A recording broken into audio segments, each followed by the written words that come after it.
Hey guys, this is Camfrey15. I am back at it with another video for you guys. And we are back with another One Piece anime episode review.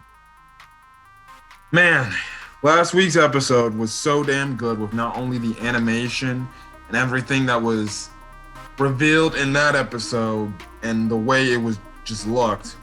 This episode, I would say in terms of magnitude and things we find out is I would probably say just as much on the same level as what we got in the revelations of last week's episode. But man, this episode in terms of getting more of an understanding about the past, a little bit of understanding about the past of One Piece with this Rocks crew, which could be hinting the fact that maybe this might be maybe it could potentially be the villain, the final villain of this story. We don't know. And then the bounty reveals of not only the four emperors, but we get the bounty reveals of Whitebeard and Gold D Rodger. So this was a very big episode in terms of revelations. Well, let's get into it. This is One Piece anime episode 958. Now, the episode starts off at Navy HQ where Akainu is actually talking to Fujitora. Fujitora is like on a ship or somewhere. I don't know where he's headed, along with some other people. They're like fighting a Sea King on the way to wherever they're going at. Now, we find out an interesting thing about Akainu is that he actually didn't want the Seven Warlord system to be abolished. And I think the reason why is because he wanted just the three great powers to be just stable, because I guessing he felt like he didn't want really much change in the world. And Fujitora even kind of rebukes the fact, like, listen, change is gonna happen regardless, and he even brings up a point by saying justice is gonna come at a price. And he goes on to say that he can't understand because he goes on to say that Akainu can't understand the reason why they abolished the the Seven Warlord system, because he doesn't know what it's like to be in a warlord's shoe. He's essentially telling him, like, yo, you don't understand what Crocodile and Doflamingo was doing from their vantage point, which means if you knew what they were doing for their own vantage points, guess what? You'd have a bit more understanding to why this needed to be abolished and stuff like that. Now, Fujitora actually tells Akainu to believe in the Navy's Special Science Group, or what they call the SSG. And again, like I said, it's it's the Special Science Group of the Navy. Don't call it Super Saiyan God, for example. So just because it says SSG, don't get that confused with it. It's a Special Science Group. And I'm having a feeling that the Special Science Group is more than likely, led by Dr. Vegapunk. And actually thinking about who that silhouette Fujitora was talking to in the past episode, I think that was Dr. Vegapunk. Because we still have not seen what he really does look like. So, yeah. And two, he did talk to Dr. Vegapunk about coming up with something that I guess you can say that can counteract the warlord system and stuff like that. So, yeah. Now, Akainu also does, tell Fujitora that he did hear about the Kaido and Big Mom alliance. So I wonder if that's now being spread out and stuff like that. So it's another thing that I guess you can say, how did that information get out? It probably maybe got out, maybe because of the CP, 0 agents that are there in Wano and stuff like that. Because like I said last week, I feel like Sword for the group that what's his face is in, Kobe and X Drake are in. I feel like that's top secret and they're not gonna tell that to nobody and stuff like that. But who knows, maybe Kobe said, well, after a while, maybe Drake told Kobe, like, well, after a while you can tell him what's going on and stuff like that. Now, after this whole thing, Fujitora wonders if there could be a return of Rocks, which is one of the big topics in this episode that they talk about. Now they cut over to this, like, I guess, Navy joint meeting in some sort of room where Sengoku and this other Navy officials talking. and stuff like that. Now we find out that more Navy officials are starting to know about the alliance between Big Mom and Kaido, and Sengoku, I believe, brings this up, saying the only reason, this could be a whole alliance starting out or a connection could be going on is because of the Rock's pirates. Sengoku essentially says that the Rock pirates were essentially a violent group of pirates that would even freaking kill their own men if they were having duels. So it goes to show you how crazy this crew was. Their home base was on the pirate island of Full Lead, which is currently right now the island where Blackbeard operates at, which is freaking crazy. And again, it's an interesting coincidence why, I wouldn't say interesting coincidence, it also puts a speculation, why would Whitebeard make that predominantly his home base? It's very interesting. So could there be maybe ties to Blackbeard and Rocks? We don't know. We're just gonna see. Anyway, like I said, they had battles where they would even kill their other crewmates because they were that violent. And some of the people in that crew, some of the big people, were obviously their captain named Rocks, Whitebeard, Big Mom, and Kaido. So 3 former emperors of the sea were in the same pirate freaking crew, which is freaking insane in terms of just, wow. Now it makes sense why they became emperors, because they came down from a freaking, very dangerous, devious pirate back in the days. Now other pirates who were infamous in his crew were known as Shiki the Golden Lion. If you do not know who Shiki is, again, if you're a One Piece fan this far and you don't know who Shiki the Golden Lion is, if I could get up, I would grab the DVD. But you can see, I think there's an OVA about Shiki the Golden Lion, where I think in that incident, Rodger, Garp, and Sengoku, or if I got it wrong, I think it was Rodger, Garp, and Sengoku all had to team up to beat Shiki the Golden Lion. But I don't remember. I don't know if it was Rodger, Garp, and Sengoku, or if it wasn't just Garp and Sengoku taking on Shiki the Golden Lion. But Shiki the Golden Lion, there's an OVA about it. You can check that out. I haven't checked it out, but I know he was a very infamous pirate. And if you want to get another, take on Shiki the Golden Lion, you can watch the One Piece movie 9, which is One Piece Strong World. So, that's where you show him, that's where they show him there. But in the main canon, he's definitely much more stronger than he is in the movies. Because he definitely knows, I guarantee you, knew advanced, sort of stuff in the movies. At that time, hockey wasn't a thing. That was pre-time skip stuff. But I still think Strong World's a good movie, and Shiki's still a pretty threatening villain in that. So either or, check those 2 things. You want to get more information on Shiki the Golden Lion if you haven't seen it already. Other members, other members were Silver's Axe, Captain John, and Wang Zi. Now, I don't know if those 3 characters have been discussed in the continuity of this series. I don't know if we've seen any past things about those characters, but that could be another thing that we brought up, and maybe they'll make appearances, near the tail end of the storyline. Now, one thing we do find out is that the crew didn't like each other, which I guess makes a freaking strong fact, because Big Mom and Kaido absolutely hate each other. Now, Rox's main purpose and his main goal and what they said his ambition was to become king of the world.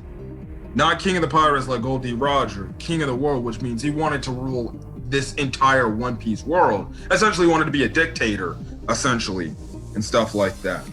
And Sengoku goes on to say, whatever they did, they essentially came off as terrorists, which is crazy enough that, actually, I'm not going to get into it, but they came off as terrorists and stuff like that, which, essentially became a thing, and it would make sense. If you have a freaking pirate captain who wants to take over the entire world, of course you're going to come across as a terrorist. And Sengoku goes on to say that because these incidents were so freaking terrible regarding Rocks, the world government has been trying to cover up these incidents like crazy, like a wildfire, which goes to show you that the freaking world government is hiding another piece of probably very important history, because Sengoku goes on to state, or later in the episode, like, the only people who really know about rocks is people of like my era, people of my time. You know, you're lucky to, because he's telling these young people, because the other Marines in the same office, on the same room as Sengoku, know nothing about rocks. Like, they're just utterly shocked at this whole thing and stuff like that, which goes to show you, why is the world government, like, I know, you know, why, yeah, I know this rocks guy must have been really bad, and, you know, you can definitely see, like, his acts were probably acts of terrorism, but it's like, why would you hide that history? You know, shouldn't people know about that history, that there was a crazed pirate, and another reason to why the Navy go against the pirates? It would make further sense. So, you know, I'm guessing the only other people, you know, who knew about these incidents are really just Navy members of the era where rocks was, you know, I guess taken over and stuff like that. So yeah, now he also Sengoku brings up another incident, which is probably the biggest incident revolving around the rocks pirates, is that 38 years ago, an incident on God Valley took place. The strongest pirates and the rocks pirates were defeated, and Garp was actually there and stopped it. Now, the thing about this whole thing that Sengoku talks about is the fact that Garp doesn't really like to talk about the rocks, the God Valley incident a lot. He doesn't like to talk about that. And it's not because of, I guess you can say, PTSD. Now, the reason why is because he had to fight with a freaking pirate, which we later found out was he actually fought alongside Gold D. Rodger against Rox's crew and stuff like that, which is the only reason why, you know, Garp is still alive to this day. Another reason why he doesn't like to talk about this incident is because he also had to save some celestial dragons that were on God Valley, which is a freaking coincidence that the celestial dragons consider themselves as deities, and you literally have them on an island called God Valley. So the thing is, and a Navy member brings up the fact, like, you know, but why would he hide that and stuff like that? And essentially, because they asked, like, isn't that, you know, the Navy's job to protect them? And Sengoku replies, like, listen, Garp, you know, his moral compass tells him that protecting the celestial dragons are not his duty, and he wants nothing to do with the celestial dragons and stuff like that. And the reason why he also, and we get more of a detailed understanding why he refused to become an admiral, even though he was like literally admiral, you know, tier in terms of strength. And he goes on to say that the reason why he didn't want to become an admiral was because admirals are the celestial dragons' direct subordinates, and essentially the admirals listen to whatever the celestial dragons have to tell them, and they have to do what they have to do. And Garp, he knows that the celestial dragons are very shady individuals, and they don't do things by the right book, and they're not honorable people. So he didn't want to serve under those guys because he don't like them. And really the only reason why, I guess you can say, he wasn't brought in as a slave to the celestial dragons, or maybe imprisoned by the celestial dragons, because the celestial dragons could have did that, is because the achievements he had in his time as a Marine, as a vice admiral, essentially, and stuff like that. They called this incident on God Valley the God Valley incident and stuff like that. Also, we do find out, like I said, you know, Garp and Rodger had to essentially fight Rox's crew to stop, you know, and I guess protect the celestial dragons and their own slaves and stuff like that. Now, one of the Navy officials essentially bring up the fact, like, God Valley, I never heard of that island before. And Sengoku freaking goes on to point out saying that God Valley in today's, you know, God Valley back in the past, yeah, it was on a map somewhere in the world. We don't know where it is in the world.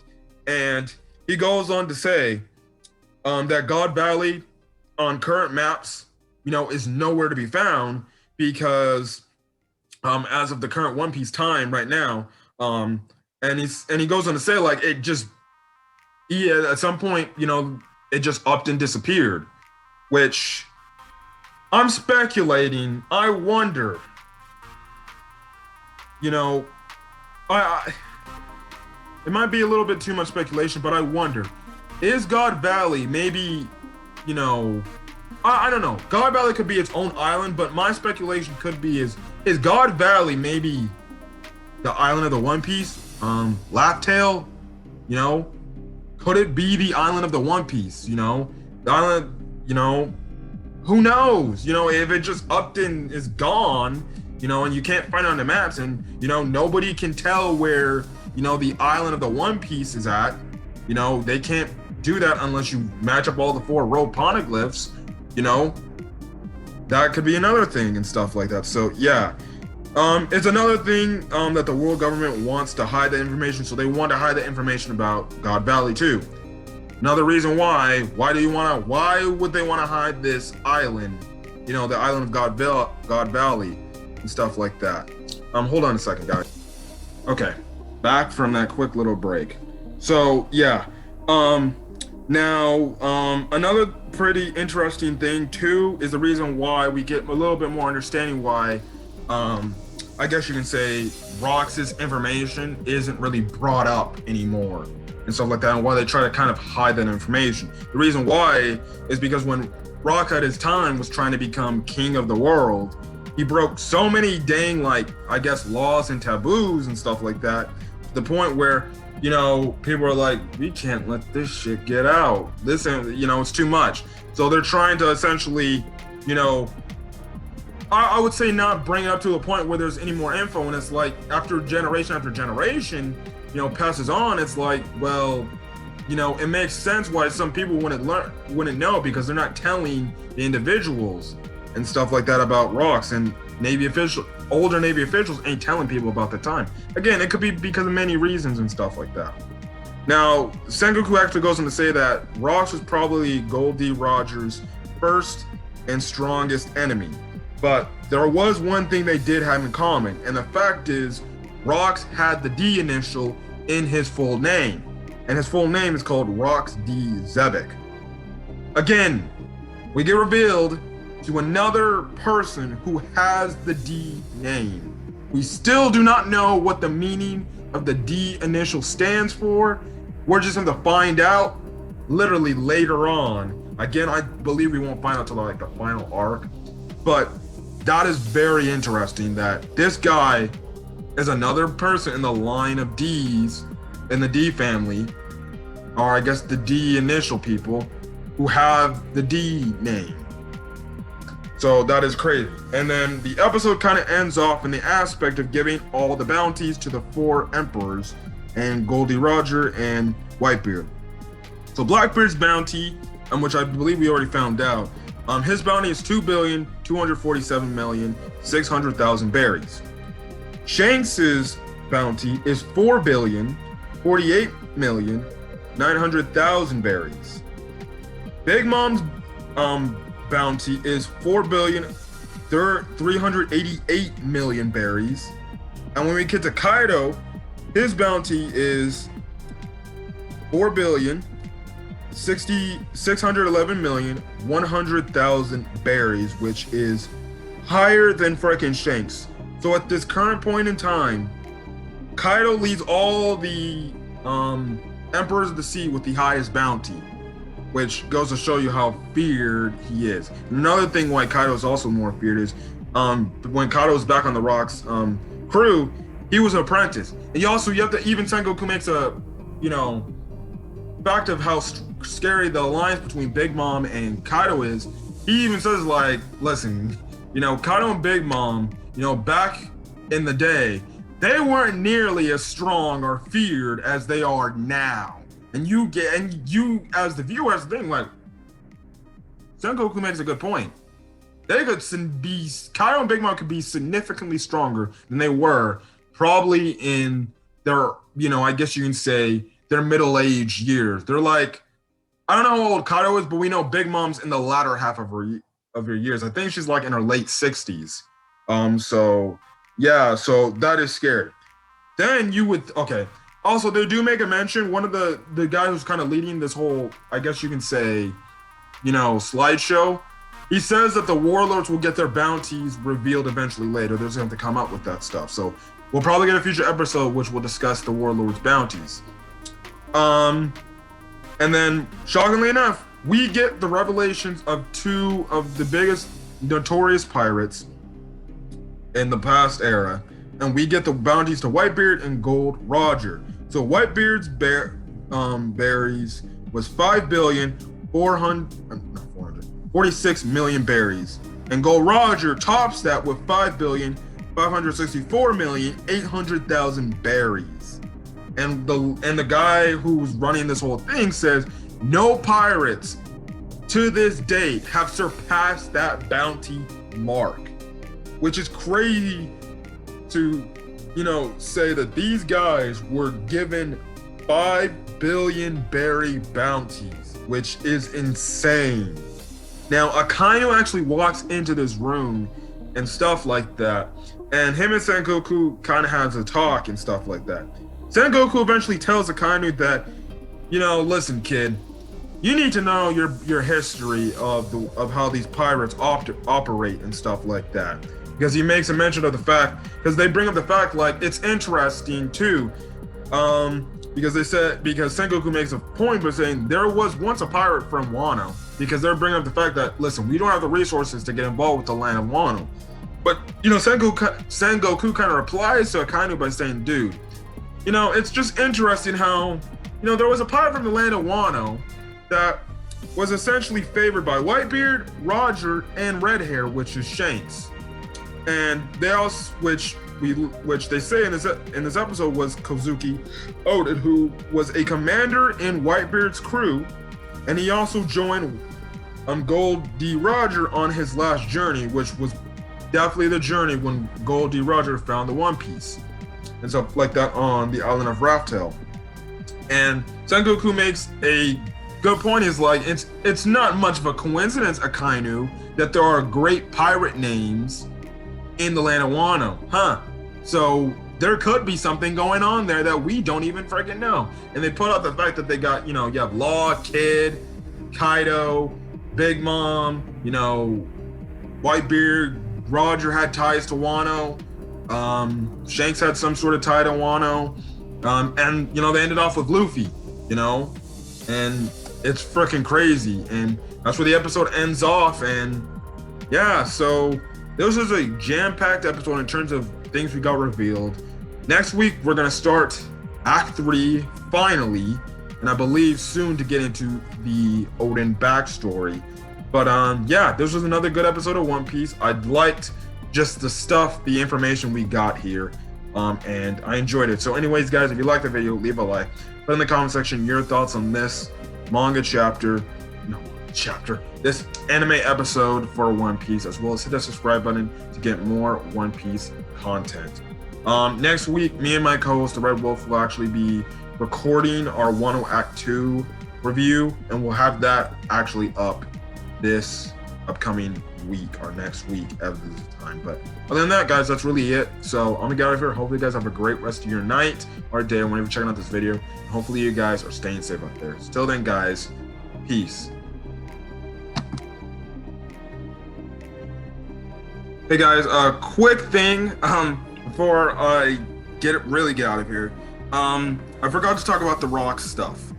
Okay, the rocks stuff and the fact that they're, someone remember the Marines like Akainu, were hinting that maybe there could be some sort of comeback for rocks.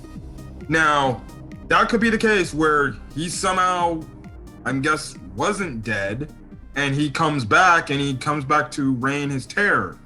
But what I have been seeing, because I typically, after I do my reviews, I look at, other One Piece YouTubers like Tekken, for example, on the manga chapter based on this episode.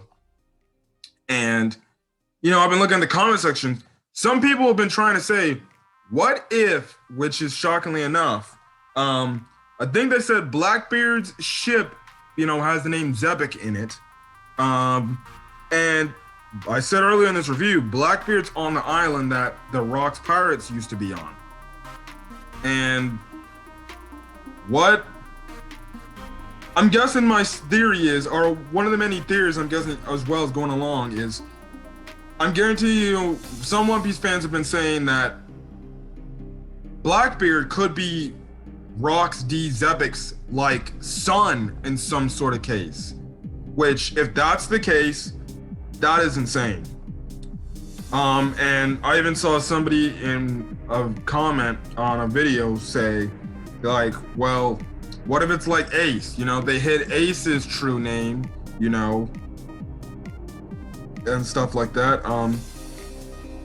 What if they're hiding, you know, Blackbeard? You know, Marshall, instead of Marshall D. Teach, it's Marshall D. Xebec, you know, which is freaking, which would be freaking crazy. You know, that would be crazy and insane. So, who knows? You know, maybe this could be Blackbeard knowing things about, I'm guessing if Rox is his father, finding out some things and maybe trying to do what his father couldn't. We're just going to find out what's going on. But Blackbeard's been very crafty. Blackbeard did say in the last episode he's off to go somewhere. But who knows at this point? And then one more thing. I did remember who Captain John was. Captain John was the one skeleton back in Thriller Bark who later got stepped on by oars and stuff like that. And also he had the bracelet. Also was the guy with the bracelet that Luffy had on his arm till he gave it to Buggy and impaled down. So yeah, but that's the one thing I forgot to talk about. The fact that Rox might actually I guess my speculation is Rox might come back and potentially be the final villain of One Piece, or I'm guessing, which again, I would not be shocked if Blackbeard is the biological son to Rox D. Xebec, and instead of being Marshall D. Teach, which that means he would have taken his mother's biological name, he was probably called, his true name is probably Marshall D. Xebec. So, who knows? We don't know that information, but that would be insane if it's revealed. But anyways, I'm the guy here again. I'll see you guys on the next video. Peace.